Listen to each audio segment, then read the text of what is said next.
அன்பு ஆன்மீக தமிழ் அன்பர்களே நண்பர்களே, உங்கள் அனைவருக்கும் தமிழ் யூடியூப் சேனலின் இனிய தமிழ் வணக்கம். தாய்மொழியால் இணைவோம், தாய்மொழியை வளர்ப்போம். வாழ்க தமிழ், வளர்க தமிழ். நமது சேனலில் இன்றைய பதிவு திருமூலர் அருளிய திருமந்திரம். இந்த நூலில் உள்ள ஒவ்வொரு பாடலையும் விளக்கத்துடன் ஒவ்வொன்றாக தினம் ஒரு திருமந்திரம் என்ற தலைப்பில் அளிக்க உள்ளோம்.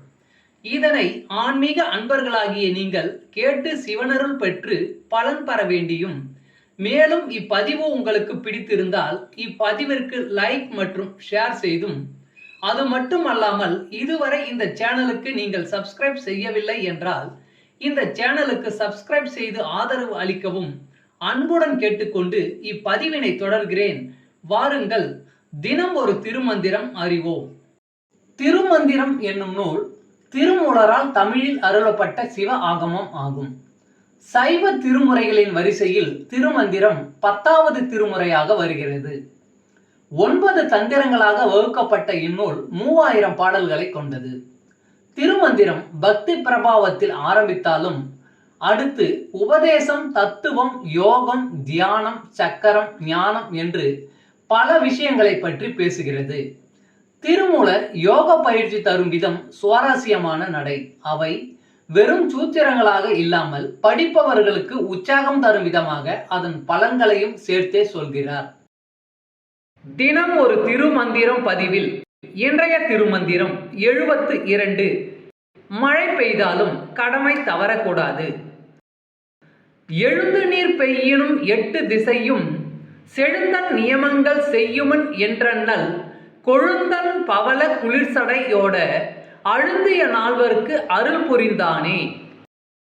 எழுந்து நீர் பெய்யினும் 8 திசையும் செழுந்தன் நியமங்கள் செய்யுமன் என்றண்ணல் கொழுந்தன் பவள குளிர்சடையோட அழுந்திய நால்வர்க்கு அருள் புரிந்தானே. பாடலின் விளக்கம். தன் குளிர்ந்த சடையில் பவளம் சூடியுள்ள சிவபெருமான் நிறைந்த அருள் தருபவன்.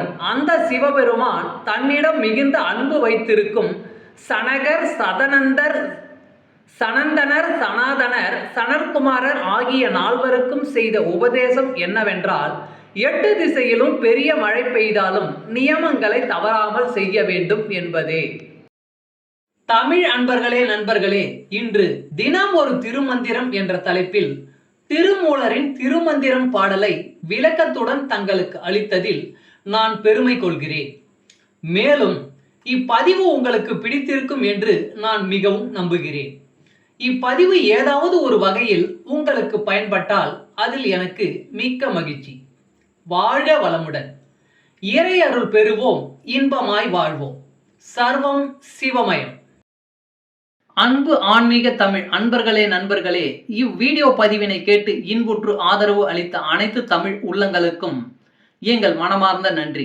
மேலும் இப்பதிவு உங்களுக்கு பிடித்திருந்தால் லைக் மற்றும் ஷேர் செய்து, இதுவரை இந்த சேனலுக்கு நீங்கள் சப்ஸ்கிரைப் செய்யவில்லை என்றால் சப்ஸ்கிரைப் செய்து ஆதரவு அளிக்க வேண்டி அன்புடன் கேட்டுக்கொள்கிறேன்.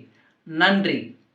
அடுத்த பதிவில் உங்களை விரைவில் சந்திக்கும் வரை உங்களிடமிருந்து விடைபெறுவது தமிழ் யூடியூப் சேனல்.